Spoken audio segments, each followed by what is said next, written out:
Okay, yo, what's up? So, okay, this match, the MVP is gonna be my Titan, and I'm gonna bring it out like 3 times on this match here, which is crazy. But so I'm up against this Lightsworn deck. Well, he starts with the Lightsworns, and he ends it with all these other cards that I don't really know much about. Appaloosa, a Fiendsmith Fusion, these Tier Limits, all kinds of crazy lockdown cards. He does his whole board. And I've been inspired lately to go second so I can see how I can break boards. That's the new thing for me. I'm trying to just go second now because everyone obviously wants to go first. So I'm like, okay, if I lose the heads or tails or whatever, the dice roll, and they will most likely choose to go first, I better be ready to break that board. So I'm going to try to train myself to start to learn how to break boards. And so that's what this video is really going to be about. How my Titan card, my new zombie, is so perfect for breaking boards. So, well, I had this one dream where this Titan card just kept popping up and popping up in my head as I'm like sleeping, and I keep seeing it, and I'm waking up and I see it and I go back to sleep. It's just constantly, in the whole night, this guy's just in my head. And mind you, I had a headache that day. I remember that night I had a headache. And so I was like, oh, please just stop bugging me. Like, this card just keeps calling me. So yeah, like I said, this guy, he does this whole board and he tries to lock me out, including this new trap card I've never seen before that copies a trap in the grave. And he copied that Mayakashi Shiranui card, and I had Called by the Grave. I could have easily stopped it, but I didn't know that it was already too late. By that time, he had already activated the whole thing. Then he did that, and I'm like, oh, damn, I could have just stopped that. So pretty much he's locking me by so many things, and the only hope I have is my Titan, and that's where this card comes in, Delta of Invitation. This field card lets you dump the Titan, and if I could successfully do this, then I'm clearing out the whole field. I threw away 3 cards to dump away 3 of his cards. My Wandering Titan of Tartarus. So you send him to the grave, he comes out, and you cannot stop his effect with monster effects. So I was able to clear out all of that.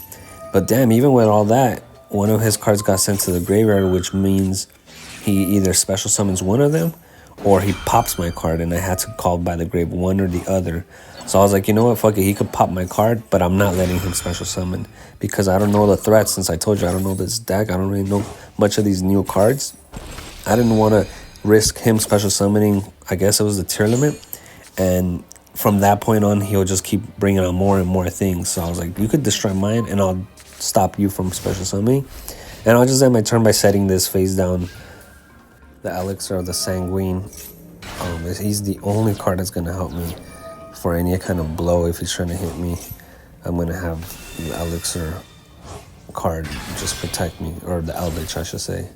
Eldritch is my only protection as of now, but I cleared up that whole board and that lock for the first turn where you can't even special summon from the deck or the extra deck. I couldn't do anything. So luckily my deck is a zombie deck, you know, they don't have to rely on the whole deck so much. I could just dump to the graveyard and bring them out from the grave. And that's why my Titan was able to push through, because it was the only card that can stop this whole thing. But yeah, so I bring out the Eldritch, the Golden Lord, a little too early on, because like I said, I don't know this deck, I don't know what I'm up against, and this guy just dumped my 5 cards from the top of my deck, and they were all dinosaurs. That's crazy. Like, he just dumped pure dinosaurs. It could have been any other zombie thing, but it wasn't. It was just pure dinos. So he actually got very lucky. Like, he had the upper hand. I didn't even have any kind of luck on this, to be honest. This was all skill. Like, I had to use my mind. But this card here he brought out, this SP Little Knight, was one of the biggest threats for the next turn, because if I activate a card effect, oh, look at this, he returns everything back into the deck, all those cards that were in the grave, and banish everything back in the deck with that Punishment Dragon. It was the only defense I had with the Eldritch. So watch this. Next turn, if I activate a monster effect or any effect like this Lost World, if I activate it, he can just banish 1 card on his field and 1 card on my field. So I was like, you know what, I'm gonna have to do this Eldritch thing and just eat it up, not even do the Lost World thing. Yes, I had the Babysaurus and I was gonna do all that. I was gonna normal summon Babysaurus, but nah, I just went with the Eldritch, and I brought out, instead of doing Lost World, the Lost World play with Babysaurus, I was like, let me just do the Eldritch, eat it up, and let me not activate the effect so Little Knight doesn't do this banishing thing. So I had to get around it through battle. So I couldn't rely on Lost World. I wasn't gonna go that route and do whole Lost World and just get banished, right? I was like, let me just battle it out with this Ganshi, the Spirit Dao. So I brought him out. I'm gonna attack that Little Knight. There, he's gone. Now I can main phase 2 and activate my effects because that shit was stopping me before. But now I'm bringing out the Titan.